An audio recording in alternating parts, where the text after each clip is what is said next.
No final de 2021, a cidade do Porto recebeu como que uma prenda de Natal. Abriam-se as portas depois de vários anos de restauro de um dos monumentos mais marcantes da cidade, a Igreja de Santa Clara. Ora, era uma prenda natalícia e parece que a cidade gostou porque em 2022, no final do ano, o Porto recebe de novo duas prendas de Natal na sequência da reabilitação e da abertura das portas de dois outros imóveis históricos, identitários da cidade e que se encontravam encerrados na sequência de vários anos de intervenção de restauro. Um deles foi o Cinema Batalha, no qual iremos também percorrer os caminhos da história. E o outro, desde 15 de setembro, é o Mercado do Bolhão. É, de facto, um dos espaços mais emblemáticos do Porto.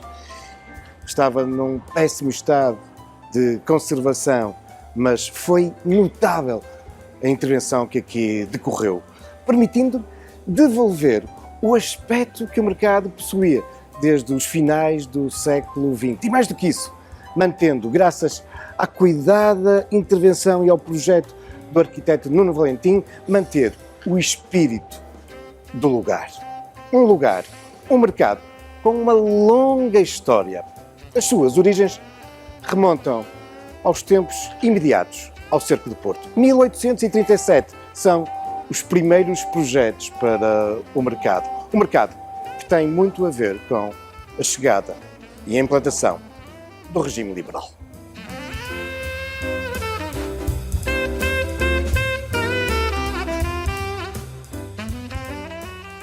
De facto, os mercados são filhos do novo regime liberal, definitivamente triunfa após o Cerco do Porto entre 1832 e 1833. O liberalismo traz profundas reformas no nosso país, políticas, administrativas, judiciais, em todas as áreas.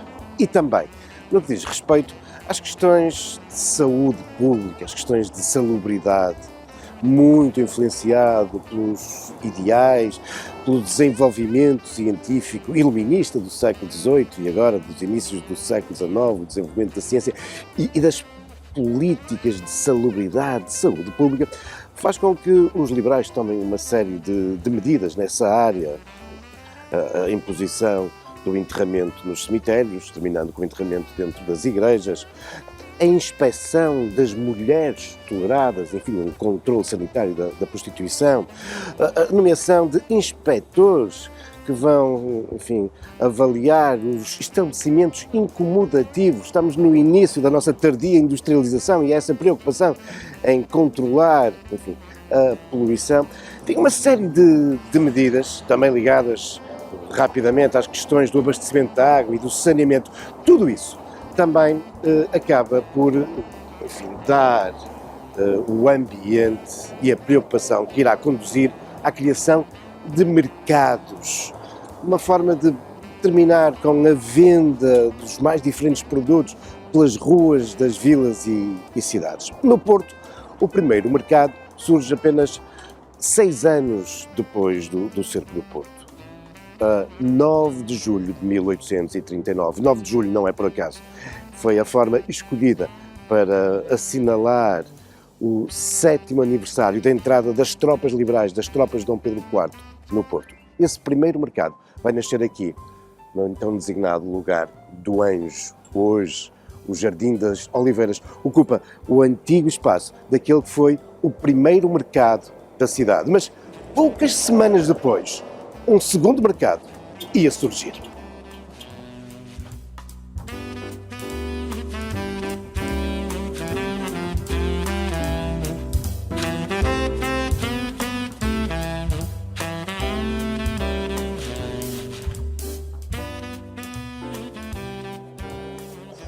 Em 18 de setembro de 1839, nesse dia, foi inaugurado um outro e novo mercado, o do Bolhão. Um mercado que vem também responder à forte dinâmica urbana, ao crescimento que, em boa verdade, o Porto vinha registrando desde a segunda metade do século XVIII, mas um crescimento que obedecia a um ordenamento igualmente urbano. Não nos podemos esquecer que em meados do século XVIII, na segunda metade desse século, o Porto conhecera, gizado pelo todo-poderoso governador da cidade, João de Almada, o plano de melhoramentos da cidade. Funcionou um pouco como o primeiro plano diretor municipal.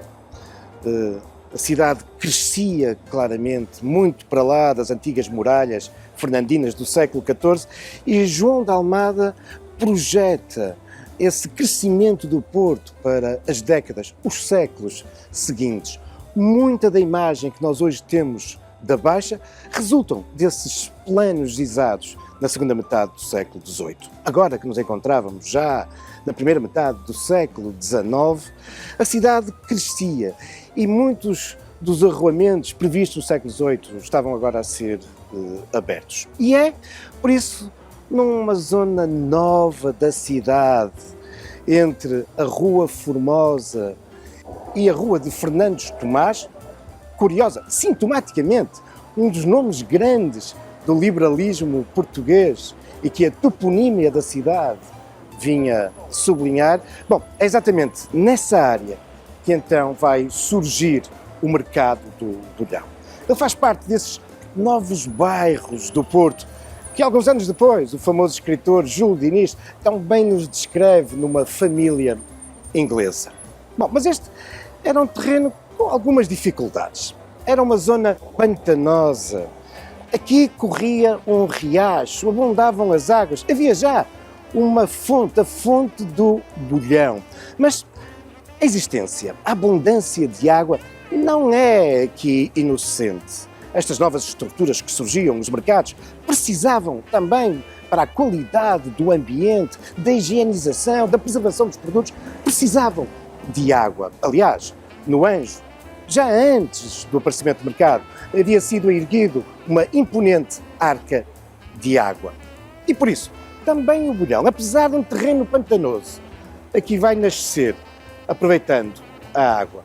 Aliás, a própria designação Bolhão tem a ver com isso, porque neste terreno onde a água muitas vezes emergia, borbulhava, formavam-se por vezes grandes bolhas. E daí, o Bolhão.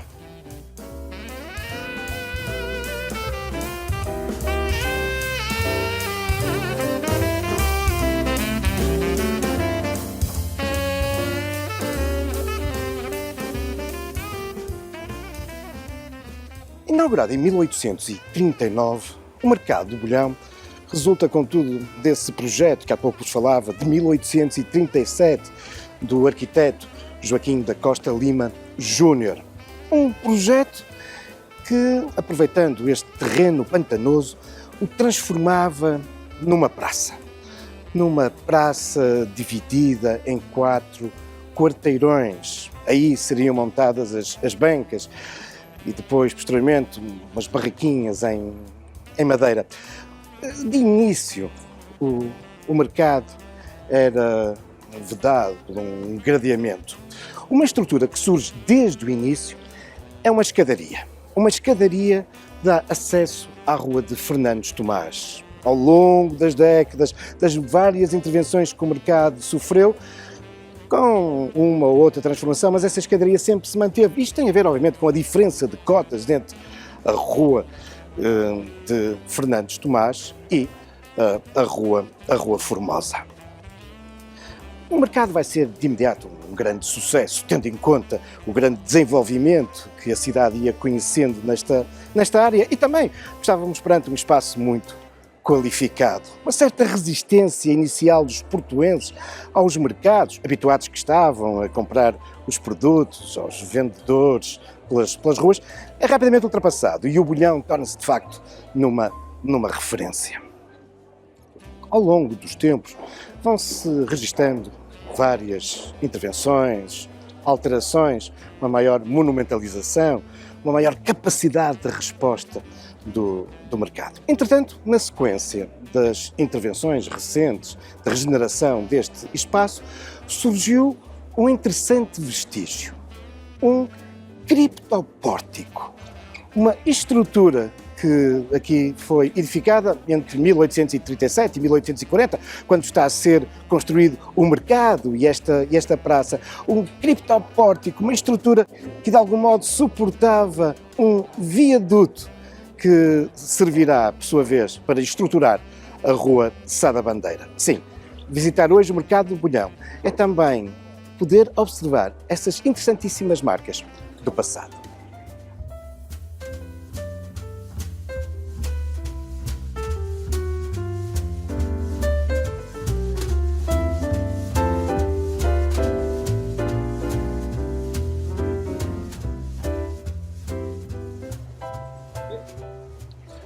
As sucessivas intervenções que o Mercado do Bolhão vai conhecendo ao longo de 800 prendem-se também com o claro crescimento urbano e demográfico que o Porto vai registrando. Cada vez mais bocas para alimentar e, por isso, a importância de um grande mercado.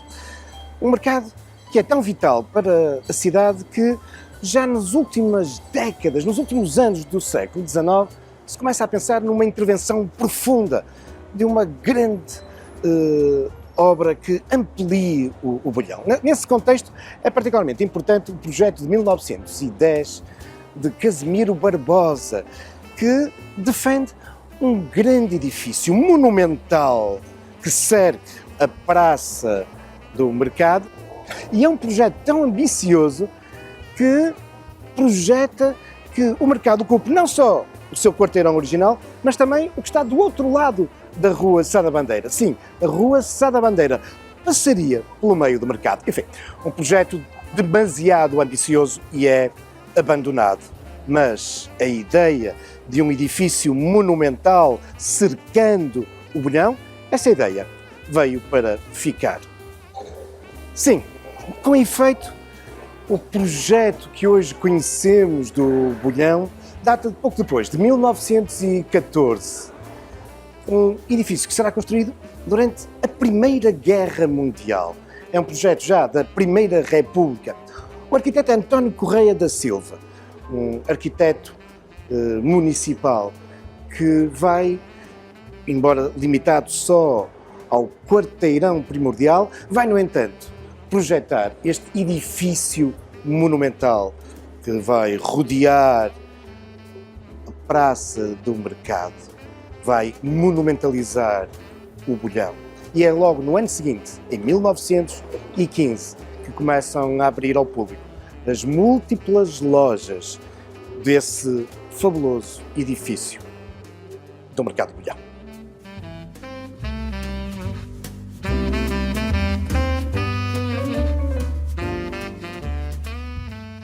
Criado pelo regime liberal, ampliado, monumentalizado pela Primeira República, o Mercado do Bolhão é o grande mercado da cidade, uma referência absoluta do Porto. E assim continuará durante as décadas seguintes, ao longo de grande parte do século XX. E é por isso também um espaço que irá ser cuidado e igualmente monumentalizado durante o período da ditadura. Particularmente interessante é a intervenção que o mercado sofre em 1939, quando a meio do mercado surge uma ligação aérea, isto é, uma passagem entre a Rua de Alexandre Braga e a Rua de Sá da Bandeira. Um mercado continuará a ser uma das salas de visitas da cidade, até porque é um espaço extremamente identitário, tem muito do Porto, na sua naturalidade, na sua espontaneidade. E ele é conhecido, por exemplo, pela forma como os feirantes e as feirantes se dirigem aos clientes, não raramente utilizando o característico vernáculo, enfim, o linguajar tão típico da cidade do Porto. E por isso, mercado do liberalismo, mercado da Primeira República, mercado da ditadura nacional, o Bolhão vai ser também um espaço que vai ser olhado, enfim, como uma área crucial nas questões da sociabilidade, também após a reconquista da liberdade, a 25 de abril de 1974. Não é por acaso que, particularmente nas campanhas eleitorais, os políticos gostam de vir até ao Bolhão contactar com o povo, com os vendedores e, se possível, terem banhos de multidão neste espaço icónico do Porto. Mas 25 de abril de 74 é também uma data inserida nessa década de 70, uma década a partir da qual nuvens escuras se vão adensando sobre o Bolhão. As alterações nos hábitos de consumo iam fazer com que o Bolhão entrasse num período de decadência.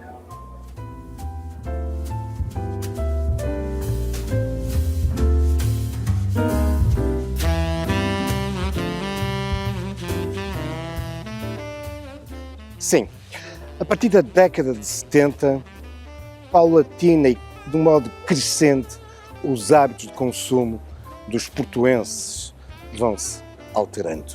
É na década de 70 que vão surgindo os shoppings, as grandes superfícies, já no início dos anos 80 com os hipermercados. Mas antes desde o início da década de 70, que o Porto começara a conhecer os supermercados. E, por isso, os clientes vão começar a decrescer no Bolhão. No Bolhão e nos outros mercados do Porto.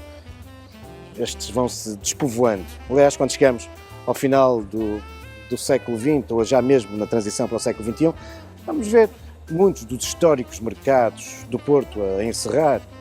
O mercado do Anjo, que oficialmente encerrara já nos anos 50, mas que se mantinha decrépito como o mercado da Praça de Lisboa. Mas vai encerrar também o mercado da Ribeira e até o icónico, emblemático, numa peça arquitetónica de referência, o Mercado de Bom Sucesso, também ele encerra na Boa Vista. Mas o Bolhão persistia contra esses novos hábitos com grande dificuldade. Muitos vendedores e das vendedeiras aqui vão continuando. Já não é tanto o cliente individual que vai permitindo que eles sobrevivam. É muito da dinâmica, restauração da Baixa do Porto, que apesar de tudo vai conseguir que alguns destes comerciantes aqui persistam. Comerciantes, muitos deles que aqui estavam há décadas, com o negócio passando de geração em geração. Mas, para lá do despovoar dos clientes, a partir da década de 70, um outro problema começa a surgir. Um problema estrutural do próprio edifício. O facto de ele ter sido um dos pioneiros no Porto e na região norte a utilizar o cimento, 60 anos depois, vai acabar por se revelar como algo de nefasto. Como que o cimento se apodrecia e a preservação do imóvel estava também, por isso, em causa.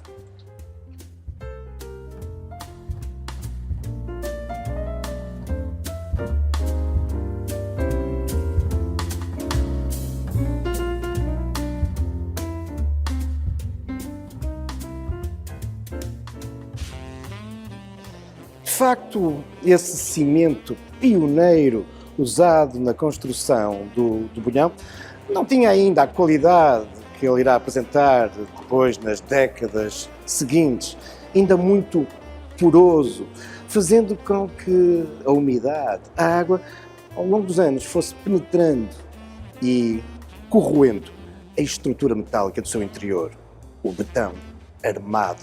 Ora, esses elementos metálicos enferrujando começaram a fazer estalar a estrutura de cimento. Grandes áreas do Bolhão começaram pura e simplesmente a ruir. E isto veio, enfim, cavar ainda mais a decadência do mercado. A cidade queria manter o Bolhão, mas os hábitos de consumo tinham-se modificado. Este apresentava uma ruína acelerada e por isso muito se vai discutindo e surgindo novos projetos, nomeadamente para a utilização deste espaço com outros fins, incluindo centro comercial.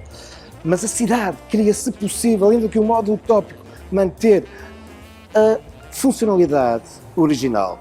Simultaneamente, e já nos inícios do século XXI, O mercado é classificado primeiro de interesse municipal pela Câmara e depois mesmo pelo Estado como um imóvel de interesse público.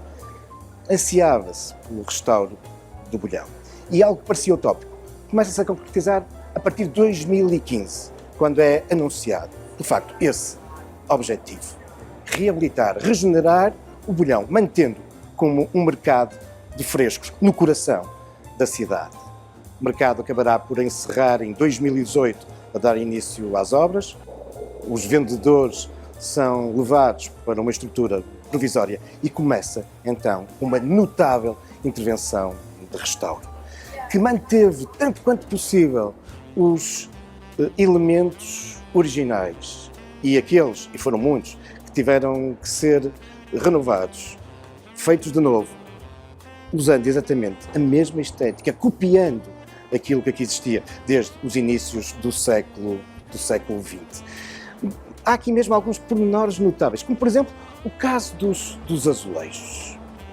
Quando o Bolhão, neste seu aspecto atual, foi erguido nos inícios do século XX, utilizaram-se azulejos, enfim, não vou dizer de refúgio, mas de azulejos brancos, mas que apresentavam várias tonalidades. Pois bem, agora no restauro foram repetidas essas mais de uma dezena de diferentes tonalidades para que se mantivesse o ambiente natural, o ambiente arquitetónico, mas também o ambiente que afinal faz parte da memória e da identidade do Porto.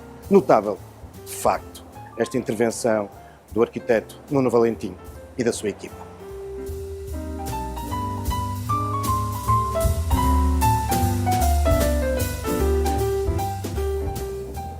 Mas a intervenção de regeneração do mercado do Bolhão não se limitou, o que já não seria pouco, à reabilitação, ao restauro da estrutura histórica. Não. Há toda uma nova área do Bolhão que surgiu sob o histórico mercado. Um vastíssimo espaço que ocupa a mesma área do Quarteirão, um espaço subterrâneo ao qual se acede por escadas, por vários elevadores e por um extenso túnel que liga o mercado à rua do Ateneu Comercial do Porto. É através desse túnel que se acede a este amplo espaço onde os fornecedores podem descarregar os produtos para o mercado, evitando desta forma aquele grande volume de viaturas que nas primeiras horas da manhã cercavam o mercado. Ele agora está despovoado desse ambiente. Tudo se passa aqui, no piso subterrâneo, onde existem também balneários, espaços de arrecadação, espaços, salas frigoríficas, uma fábrica de gelo. Enfim, todo um conjunto de estruturas que permite também que hoje o mercado seja um mercado de frescos no coração da cidade, servindo todos aqueles que, em número crescente, têm ao longo das últimas semanas vindo ao Bolhão. Foram já mais de 1 milhão ao longo destas primeiras semanas.